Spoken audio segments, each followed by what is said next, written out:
C'est pas trop mon truc de parler matos, mais je pense que cette vidéo peut en intéresser plus d'un. Je vous présente la collection d'objectifs que j'ai accumulés sur ces dernières années pour ma pratique de la photographie de paysage. Ça fait 2-3 ans que je les utilise et j'ai pu me rendre compte de ce que j'aime chez eux et surtout de ce que j'aime moins. Je précise que je n'ai fait aucun achat compulsif. À chaque fois que je m'en suis procuré un nouveau, c'est parce que j'en avais réellement besoin pour ma pratique et je me suis renseigné pendant plusieurs semaines pour être certain d'acheter les bons. Je voulais surtout pas acheter un objectif qui me serve pour 2-3 sorties et qui ensuite aurait pris la poussière dans mon tiroir. Je vous le dis d'entrée, ils sont tous fantastiques.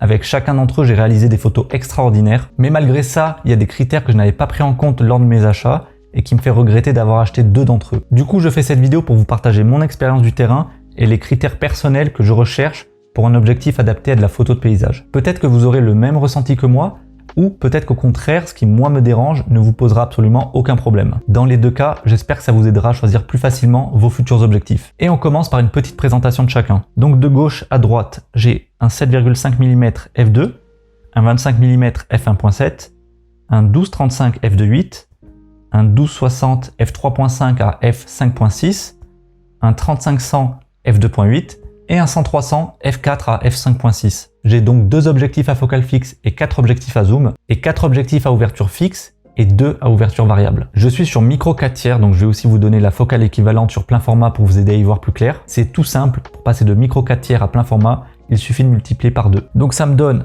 un 15 mm, un 50 mm, un 24-70, un 24-120, un 70-200 et un 200-600. Bien sûr, j'ai pas commencé avec tous ces objectifs, j'ai démarré d'abord avec le 12-60, qui est mon objectif de kit, et au fur et à mesure que je me suis amélioré en photographie, j'ai complété ma collection. Et vu que cette vidéo parle de regrets, je vais aussi vous donner le prix de chaque objectif. Celui-là est à 500 €, 200 €, 1000 €, 300 €, 1000 € et 600 €. Ça fait quand même relativement cher, mais j'ai aussi voulu me faire plaisir en investissant dans des optiques de qualité. Vous pouvez mettre la vidéo en pause ici et essayer de deviner lesquels je regrette d'avoir acheté, même si je ne vous ai pas donné beaucoup d'informations, et vous pourrez ensuite me dire en commentaire si vous avez vu juste. Donc je vais vous les révéler dans un instant en procédant par élimination. Ceux qui ont vu ma vidéo sur mon objectif préféré savent d'emblée que le 100-300 c'est mon chouchou, je ne peux absolument pas m'en passer, j'ai fait une vidéo complète qui est dédiée, et si vous ne l'avez pas encore vue, je vous invite vivement à aller la regarder, je la mets juste ici dans la notation.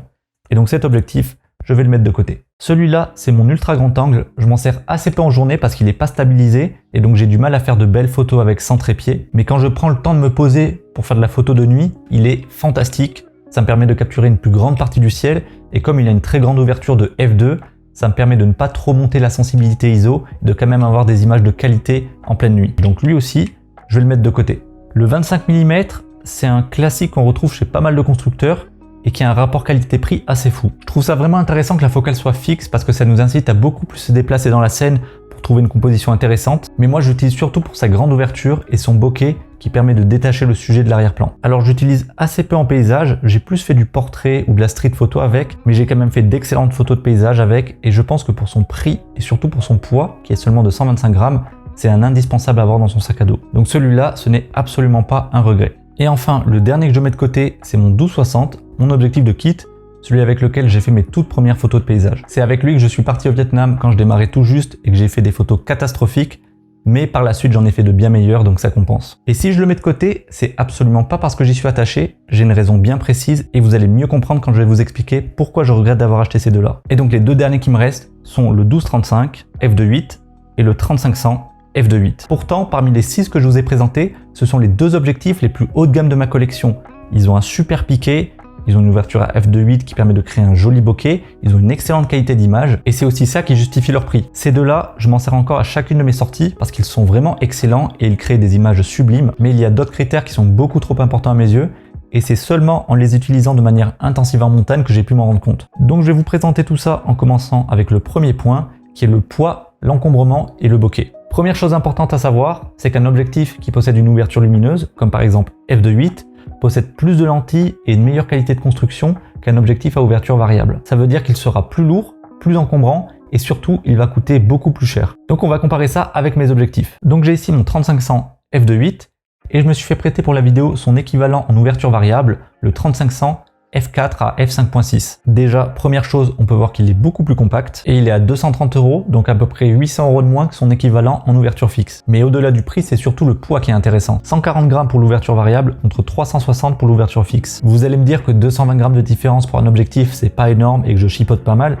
que même au niveau de la taille, c'est pas ça qui va m'encombrer le sac à dos. Alors oui, c'est vrai, mais il faut pas oublier que je suis sur micro 4/3 et que de base, les objectifs destinés à cette taille de capteur sont petits, compacts et légers. Si je prends des équivalents pour plein format, la différence devient tout de suite beaucoup plus notable et beaucoup plus contraignante. Par exemple, un Canon 70-200 f2.8, je suis presque à 1,5 kg, alors que le Canon 70-200 f4, qui est quand même une ouverture fixe, mais moins lumineuse, est à 780 grammes. Il y a quand même 600 grammes de différence juste pour passer de f4 à f2.8. Alors quand on débute, on comprend pas forcément la différence entre f4 et f2.8, mais c'est très simple, je vais vous expliquer. Grosso modo, plus l'ouverture est grande, plus le chiffre f est petit. Donc ça peut être f2.8, ou on peut avoir des ouvertures encore plus grandes, par exemple f1.8 ou f1.4. Donc une grande ouverture, ça permet de créer une faible profondeur de champ pour détacher le sujet de l'arrière-plan. C'est ce qu'on appelle le bokeh et on l'utilise principalement en photographie animalière, en portrait ou en photographie sportive. Et deuxièmement, ça fait entrer davantage de lumière dans l'objectif et donc sur le capteur, ce qui va faciliter le travail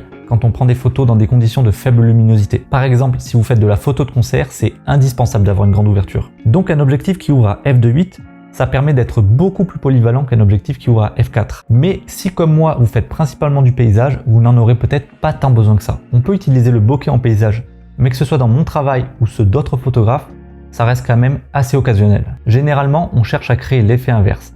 On veut avoir une grande profondeur de champ pour que tout soit net du premier plan jusqu'à l'infini. Mais si je veux vraiment détacher mon sujet de l'arrière-plan, je peux quand même le faire avec une ouverture variable. Cette photo par exemple, je l'ai prise au 100-300 et même si le bokeh n'est pas extraordinaire, il est bien présent. Il faut garder en tête que c'est pas seulement l'ouverture qui influence sur la profondeur de champ. Il y a aussi la longueur focale de l'objectif, la distance du sujet par rapport au photographe et la distance de l'arrière-plan par rapport au sujet. Donc oui, je peux très bien faire du bokeh même avec cet objectif à ouverture f4 à f5.6. Il sera juste moins prononcé et moins esthétique. Donc ça, comme j'ai dit, c'est le 35-100 ouverture variable et celui-là en ouverture fixe. Et j'ai oublié de vous montrer, celui-là, c'est le 12-35 en ouverture variable et celui-là, 12-35 ouverture fixe. Alors non, pas exactement, celui-là c'est 12-32, mais pour 3 mm, ça revient à la même chose. On appelle ça les objectifs pancake et je pense que j'ai pas besoin d'expliquer pourquoi. Bref, j'en reviens à ce que je disais. Donc, l'ouverture de f2.8 en paysage, c'est pas indispensable. Et concernant les capacités en conditions de faible luminosité, par exemple, si je photographie une fois que le soleil est couché durant l'heure bleue ou même plus tard en pleine nuit, eh bien en fait, j'ai déjà des objectifs qui sont adaptés avec des ouvertures encore plus grandes. Le 7,5 mm f2 et le 25 mm f1.7. C'est vrai que je suis limité à ces deux focales, je peux pas zoomer, mais de nuit, je ne fais que du grand angle, donc ça me va parfaitement. Je connais pas grand monde qui fasse du paysage de nuit au téléobjectif, mais ça peut être un style si vous voulez essayer. Des objectifs qui ouvrent aussi grand, c'est-à-dire en dessous de f2.8, seront généralement des focales fixes. Des zooms qui ouvrent à moins de f2, ça existe, mais ils sont extrêmement lourds et extrêmement encombrants. Alors pourquoi je m'embêterais à utiliser le f2.8 de ces deux objectifs alors que j'ai des ouvertures plus lumineuses à ma disposition? Il n'y a absolument aucune raison. Donc en fait, dans ma pratique, j'utilise pas suffisamment le bokeh que me permet de créer l'ouverture de f2.8 pour justifier le prix, le poids et l'encombrement supplémentaire qui va avec. Même si niveau poids, ça reste dérisoire parce que je suis sur micro 4/3, mais faut pas non plus oublier que quand je pars en montagne, j'ai aussi mes affaires de rando dans mon sac, et donc plus mon matériel est compact et léger, mieux c'est. Donc en fait, pour résumer, je me trimballe du poids supplémentaire et surtout, j'ai payé 4 fois le prix de l'ouverture variable pour une fonction, le f2.8, que je n'utilise jamais, ou plutôt trop peu souvent. Au moment où je les ai achetés, je pensais que j'en aurais l'utilité, mais à force de pratiquer, je me suis rendu compte que non. Et ça, c'est parce que je me focalise sur le paysage. Mais si dans ma pratique, je faisais par exemple 50% de portrait et 50% de paysage, là, le f2.8 aurait été justifié et ces deux objectifs auraient été parfaitement adaptés à ma pratique. Donc ça, c'était seulement le premier point. J'espère que je vous ai pas perdu jusqu'ici. Et on va voir maintenant le second, qui est la longueur focale de l'objectif. Quand j'ai acheté tous les objectifs que je vous ai montrés en début de vidéo, j'avais une idée en tête, je voulais qu'ils couvrent toutes les focales possibles. Alors j'ai pas entre 7.5 et 12 mm, mais au moins entre 12 et 300 mm, je voulais avoir toutes les plages focales disponibles. Je suis pas certain que ça se dise plage focale, mais je pense que vous comprenez ce que je veux dire. En gros, si je veux prendre une photo à exactement 88 mm, je peux.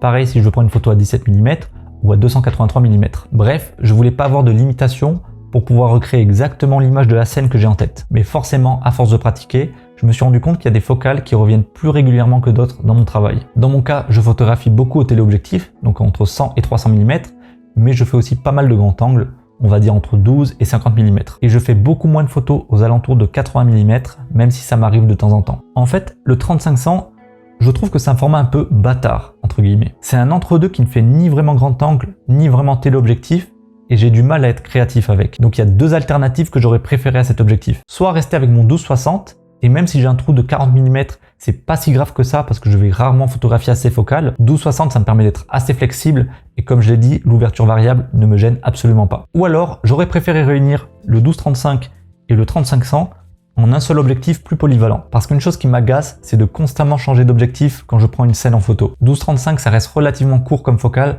donc j'arrête pas d'alterner entre ces deux-là. Alors chez Panasonic, malheureusement le 12-100 ça n'existe pas, mais du côté de chez Olympus, qui font des objectifs pour micro 4 tiers adaptés à Panasonic, qui sont compatibles, il y a un 1200 f4. Et je pense aussi que c'est une bonne chose de ne pas avoir trop d'objectifs à sa disposition. On passe plus de temps à vraiment photographier plutôt qu'à se casser la tête à en essayer une dizaine différents. Des fois, quand on a trop de choix, on peut limiter sa créativité. Donc en fait, cette configuration à 4 objectifs, elle me va parfaitement. Donc comme j'ai dit, lui c'est un 1260, mais ça aurait pu être un 1200, peu importe. Et me débarrasser de ces deux-là, le 1235 et le 3500, ça ne changerait absolument rien à ma pratique. Par contre, j'ai dit que c'est possible de réunir ces deux objectifs en un seul, mais il ne faut pas non plus tomber dans le piège inverse de vouloir un objectif transstandard qui couvre l'ensemble des longueurs focales du grand angle jusqu'au téléobjectif, mais qui va produire des images plates, sans piquer et sans saveur. Si demain on propose un 12-300 sur le papier, c'est génial, mais en pratique, faut voir si la qualité optique est bien présente. C'est justement ce genre d'objectif que possèdent les appareils photo bridge, donc un objectif non interchangeable. Au début, on a l'impression qu'ils peuvent tout faire, et c'est aussi un argument de vente, mais très vite, on se rend compte qu'ils sont assez limités. Et c'est ça la vraie difficulté quand on cherche à acheter un zoom. On peut pas avoir une longueur focale très importante et en même temps une qualité optique optimale. Souvent, il faudra faire un compromis en prenant un zoom plus petit. Petite parenthèse très courte, j'ai sorti récemment un pack de 7 presets pour vous aider à sublimer vos photos de paysage. C'est 100% gratuit, c'est une manière de vous aider à obtenir de belles photos en quelques clics. Et si ça vous intéresse, le lien de téléchargement est dans la description. Bien voilà, je pense avoir exposé tous mes arguments et j'espère que vous comprenez mieux mon point de vue. Encore une fois, je le répète, c'est un ressenti qui est très personnel, mais pour 9 photographes sur 10, ces deux objectifs feront parfaitement l'affaire. Donc à l'avenir, quand j'achèterai de nouveaux objectifs pour un nouveau boîtier, je prendrai forcément ces critères en compte et surtout si les objectifs sont destinés pour du plein format. Du coup, maintenant que je les ai achetés, je m'en sers quand même où que j'aille. Ça reste de très bons objectifs, mais c'est plus pour ne pas leur faire prendre la poussière que par réelle nécessité. Pour résumer un peu la vidéo, avant d'acheter un objectif, voilà 3 questions à vous poser. Est-ce que j'ai réellement besoin d'une grande ouverture? Est-ce que le poids et l'encombrement supplémentaire me gênent? Et est-ce que c'est une focale que je vais beaucoup utiliser? Bien évidemment, la réponse à ces questions, ça va dépendre de vous, et surtout de votre manière d'aborder la photo de paysage. Si comme moi vous cherchez du matériel léger, que ce soit pour voyager ou pour partir en randonnée, alors ces deux-là vont pas être le meilleur choix. Si au contraire vous photographiez beaucoup sur trépied, vous ne partez jamais en haute montagne et que vous ne faites pas que du paysage, alors vous avez tout intérêt à opter pour un objectif à grande ouverture. Merci d'avoir regardé la vidéo jusqu'au bout. Dites-moi en commentaire, vous, quels sont vos critères pour vos choix d'objectifs, ça m'intéresse, et je vous dis à bientôt pour une prochaine vidéo.